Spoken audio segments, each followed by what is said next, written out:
Moraes desafia o mundo ao expandir investigações que já miram Bolsonaro. Novas táticas judiciais e impactos agora expostos no radar internacional. A inclusão de Malafaia no inquérito é polêmica, amparada por rumores ainda sem bases claras. O que o levou a se tornar alvo das investigações? Uma grande manifestação marcou o dia 3 de agosto, liderada por Malafaia. Seu nome surge em denúncias por coação e obstrução da justiça. Moraes acusa milícias digitais e líderes pseudo-religiosos de manipular desinformação, apontando dedos diretamente para figuras como Malafaia. Vamos acompanhar cada detalhe desse embate explosivo e no final você vai entender por que o ataque de Moraes a Bolsonaro é um dos momentos mais críticos para os brasileiros. Olá para você que acompanha a Gazeta do Povo, eu sou a Rossana Bittencourt e esse é o podcast 15 Minutos, em que você fica bem informado com os comentários do Frederico Juncker, que está aqui ao meu lado. Fred, bem-vindo. Olá, Rossana, e olá os amigos da Gazeta do Povo.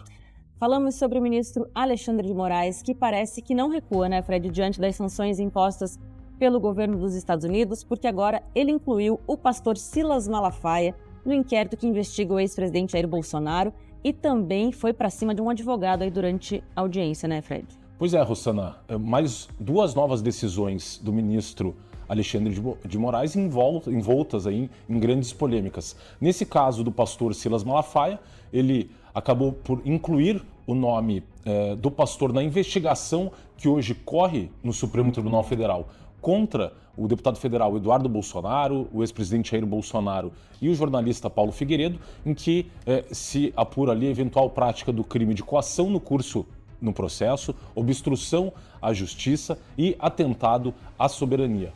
Ele acabou por incluir o nome do pastor, não se sabe ainda com base em qual das acusações, se em conversas que ele manteve com qualquer um dos réus, ele que foi o organizador da grande manifestação que ocorreu no dia 3 de agosto, que reuniu centenas de milhares de pessoas pelas ruas aí de centenas de cidades no Brasil, e agora foi surpreendido com a publicação de uma notícia, inclusive, porque ele não foi comunicado oficialmente da inclusão do seu nome nesse inquérito, mas um grande veículo de comunicação nacional acabou aí por publicar e dar esse furo jornalístico. Então, mais uma decisão, agora tendo como objeto aí da investigação o pastor Silas Malafaia, que é um dos pastores mais influentes do Brasil. Inclusive, Rossano, interessante dizer que nesta semana o Supremo Tribunal Federal realizou um evento com 26 influenciadores digitais e contou ali com a participação especialmente do ministro Luiz Roberto Barroso, presidente do STF, e do próprio ministro Alexandre de Moraes, em que foram divulgadas imagens deles conversando com esses influenciadores. Então você vê o Supremo Tribunal Federal, inclusive, entrando aí numa batalha de comunicação, tentando, em alguma medida, restaurar a sua imagem diante de tantos fatos negativos e notícias negativas envolvendo os ministros do Supremo. E tem uma fala aqui do ministro Alexandre de Moraes que eu acho que cabe trazer aos nossos espectadores, que me parece que tinha justamente o pastor Silas Malafaia como alvo. Quando ele, numa conversa informal ali com esses influenciadores digitais, ele disse o seguinte: ele falou basicamente que, quando ele comparou a atuação das redes hoje, redes sociais, com o que ele chama de milícias digitais, a milícias que atuariam com lavagem de dinheiro. Ele, olha, hoje existem vários gabinetes do ódio. As milícias digitais, os financiadores e os políticos ou líderes religiosos, que, como costumo dizer, lavam a desinformação. Igual existe lavagem de dinheiro, existe lavagem de desinformação. Esse núcleo, a partir do financiamento, produz e dissemina conteúdo. Ele ainda afirmou que líderes pseudo-religiosos e políticos usam sua influência para legitimar o que seriam esses ataques. Não é espontâneo. Imediatamente saem vídeos bem produzidos, áudios bem editados. Isso vem de uma autoridade política ou religiosa. Então, justamente no dia em que o ministro Alexandre de Moraes faz essa declaração perante esses influenciadores digitais, você vê aí essa decisão do ministro de incluir o pastor Silas Malafaia dentro desse inquérito, e que, inclusive dentro desse inquérito em que foram ali decretadas as várias medidas cautelares contra o ex-presidente Jair Bolsonaro, dentre as quais a prisão domiciliar. Bom, e a gente teve também Silas Malafaia já falando, né, que não recebeu nenhuma notificação, quer dizer que nem sabe dessa investigação, a defesa dele também afirmando isso, e a gente teve o ministro Alexandre de Moraes também encasquetando, né, com o celular de um advogado durante uma audiência.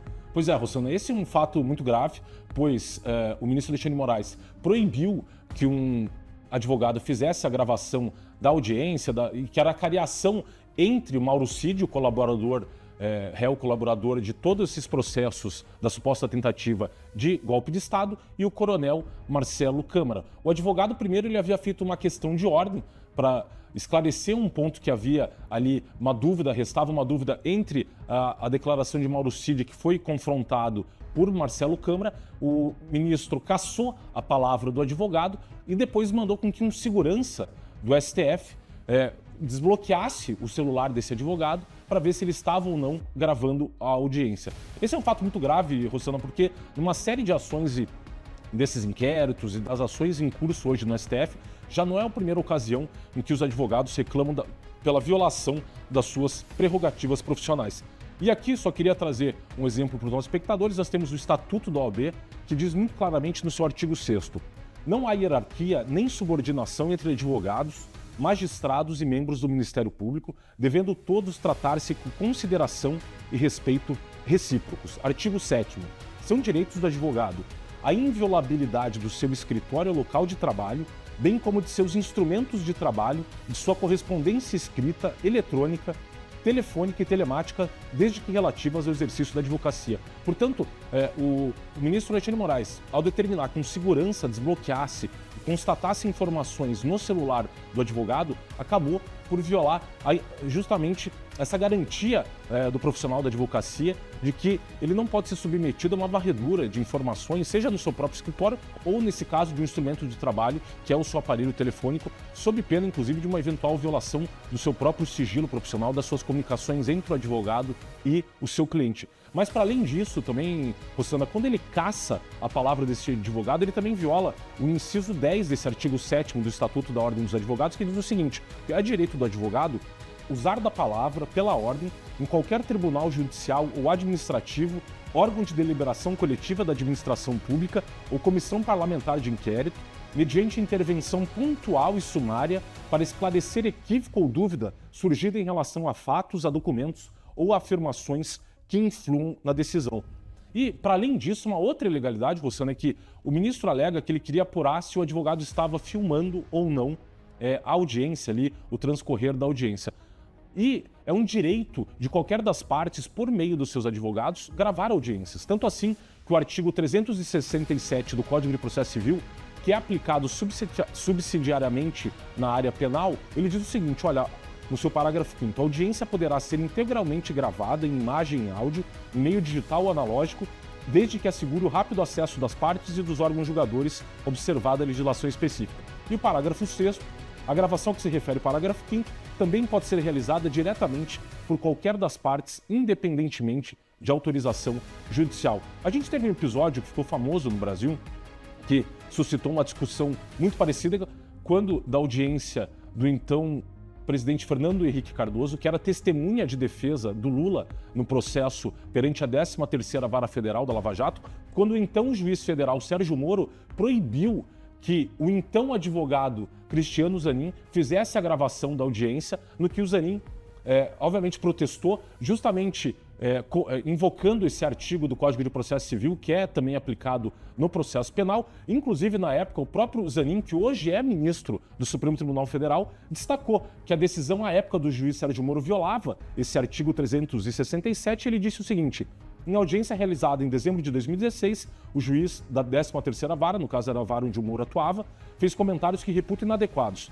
quando as gravações do órgão judicial foram interrompidas. Suas palavras foram, no entanto, registradas em gravação de áudio ostensivamente realizada, ato comunicado no início das audiências. A proibição das gravações, além de incompatível com a lei, impede que os advogados possam se defender de situações inadequadas, eventualmente ocorridas após o desligamento da gravação do juízo. Então, você vê a importância desse dispositivo do Código de Processo, justamente para garantir até que o advogado possa registrar esse momento, no sentido de que, se o juiz pratica alguma ilegalidade, depois de posse desse registro audiovisual, ele pode eventualmente buscar ali a reparação pelo seu direito violado, ou, no caso do advogado, pela prerrogativa advogada. Então você vê mais uma decisão do ministro Alexandre de Moraes, que ele próprio já, inclusive, violou outras prerrogativas de advogados, como no caso dos próprios advogados do ex-presidente Jair Bolsonaro, quando ele determinou que esses advogados prestassem esclarecimentos no inquérito, porque supostamente eles teriam tentado conversar com familiares do réu colaborador Mauro Cid. Então, você vê, de novo, uma nova decisão do ministro envolta em polêmicas e especialmente envolvendo aí prerrogativas de advogados no exercício da defesa técnica dos seus clientes, Rossana. Bom, e a gente está falando desses comportamentos mais recentes que envolvem justamente a ação da suposta tentativa de golpe de Estado, e a gente teve finalmente a marcação do julgamento aí do ex-presidente Jair Bolsonaro. Então já temos uma data, né, que vai definir o destino do Bolsonaro. Pois é, Rossana, estamos aí nos encaminhando para o julgamento definitivo do ex-presidente Jair Bolsonaro e dos demais 7 réus desse núcleo 1 da suposta tentativa de golpe de Estado. Acho que até cabe aqui fazer uma breve o histórico desse processo. O Procurador-Geral da República entrou com a ação em fevereiro desse ano. A denúncia foi acolhida pela primeira turma do STF no final de março. Na sequência, foram realizadas ali as oitivas das testemunhas de acusação e de defesa. Depois ocorreu ali o depoimento dos réus, dentre os quais aquele momento em que o ex-presidente Jair Bolsonaro esteve diante do ministro Alexandre de Moraes e, na sequência, foram ouvidos os demais réus, o réu colaborador Mauro Cid, o ministro da Justiça Anderson Torres, dentre outros, dentre esses vários réus, e abriu-se então o prazo para que as partes apresentem as alegações finais. Primeiro, o Ministério Público apresentou suas alegações finais, o réu colaborador Mauro Cid, e na última quarta-feira, os demais réus, incluindo o próprio ex-presidente Jair Bolsonaro. O que estranha, Rossana, é que o ministro Alexandre de Moraes, tão logo recebido aí as alegações finais, já pediu que fosse marcada essa audiência. A gente sabe que é um processo que tem terabytes de informação, de documentos, de provas produzidas, e apenas as alegações finais do ex-presidente Jair Bolsonaro têm aproximadamente 200 páginas. Então você vê o volume de material que precisa ser lido, analisado, e o ministro, tão logo recebidas as alegações finais, já solicitou com que o presidente da primeira turma agendasse o julgamento, que ficou então marcado para o próximo, se inicia no próximo dia 2 de setembro. Você vê claramente aí uma vontade do ministro de acelerar o julgamento desse processo, porque, de fato, os processos, o ritmo desse processo destoa do que tem sido observado usualmente dentro da corte. Então, a expectativa agora de que, eventualmente, o ex-presidente Jair Bolsonaro acabe vindo a ser aí condenado, até considerando a forma como o ministro Alexandre de Moraes vem conduzindo essa ação, e não só ele, mas também os demais aí 7 réus do núcleo 1 da suposta tentativa de golpe de Estado. E, eventualmente, ocorrendo esse julgamento do processo, quanto ao mérito pela condenação ou absolvição dos réus, caberia ainda a eventual interposição dos recursos de embargos de declaração, quando a parte vislumbra ali na decisão judicial alguma omissão, contradição ou obscuridade. Na sequência ainda, se houver votos pela absolvição, e nós temos visto aí o ministro Luiz Fux divergindo dos demais ministros no âmbito da primeira turma, pode ainda caber a esse recurso os embargos infringentes, que eles basicamente levam o recurso do julgamento, o processo do julgamento para a primeira turma para um julgamento pro plenário. Os próprios demais ministros eventualmente podem pedir vistas do julgamento do processo para apreciar melhor as provas, entender melhor tudo o que foi produzido ao longo e as alegações de ambas as partes ao longo desse processo. Então, esse processo se inicia agora no dia 2 de setembro, mas muito provavelmente se estenderá um pouco mais, porque me parece, não sei em relação aos demais, os demais ministros da primeira turma, Flávio Dino, Zanin e Carmen Lúcia, tendem a acompanhar o ministro Alexandre de Moraes. Me parece que uma expectativa de que o ministro Luiz Fux abra uma divergência ou peça à vista e para ter mais tempo para apreciar as provas dos autos. Então, a expectativa é que, eventualmente, o julgamento definitivo desse processo acabe ficando aí apenas para 2026. Bom, a gente já tem, então, Jair Bolsonaro cumprindo prisão domiciliar e, possivelmente, se ele vier a ser condenado, pode ser que vá para um regime fechado, né? Pois é, Rossana, para que isso aconteça, então, a gente tem que ter o chamado trânsito em julgado da decisão, que é quando não cabe mais nenhum recurso ali contra a decisão. No caso, como ainda a expectativa de que, eventualmente, as defesas manejem os recursos de embargos de declaração e embargos infringentes, ainda levará aí, provavelmente, uns 6 meses para que, então, tendo a certificação do trânsito em julgado da decisão, aí há eventualmente uma condenação definitiva e o início de cumprimento da pena, né, definitivamente imposta. Então, uma expectativa, em casos similares, no caso do ex-presidente Fernando Collor e da Carla Zambelli, quando as defesas apresentaram recursos no caso dos embargos infringentes, o ministro Alexandre de Moraes considerou esses recursos protelatórios, não levou esses recursos a julgamento e acabou certificando o trânsito em julgado antes do que se esperava. Então, a expectativa é de que, provavelmente até o final desse ano, começo do ano que vem, nós tenhamos aí novidades em relação a eventual trânsito em julgado dessa decisão. E quem acompanha a Gazeta do Povo sabe que a gente está de olho em tudo isso. Podcast 15 Minutos fica por aqui, a gente espera vocês na próxima edição. Tchau!